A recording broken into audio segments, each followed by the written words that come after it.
دنیا بھر میں جیو ایکسپریس نیوز کے ناظرین کو اپنے نیوز کاسٹر مجین حسین بلال کی طرف سے السلام علیکم۔ خبر شامل کریں گے اٹک سے، جہاں آواز آگاہی سینٹر سروالا میں فری آئی کیمپ کا انعقاد۔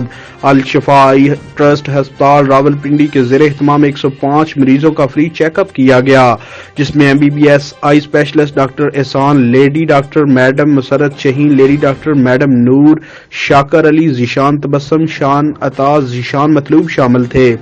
اس موقع پر جن مریضوں کی آنکھوں میں موتیا آیا ہوا تھا ان کو Al Shifa eye trust Rawalpindi free operation کے لیے ریفر کیا گیا، جس پر صدر آواز آگاہی سینٹر سروالا میڈم ربینہ جیلانی، نائب صدر عبدالستار جیلانی اور صدر آواز پروگرام یونین کونسل شین باغ و chairman Punjab press club registered Islamabad Rawalpindi division Malik Kamran Akhtar نے الشفا آئی ٹرسٹ ہسپتال کے عملے کا شکریہ ادا کیا۔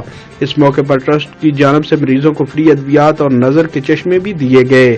کیمرہ مین ٹیم کے ساتھ report Tayyab Awan, bureau chief Geo express news, اٹک۔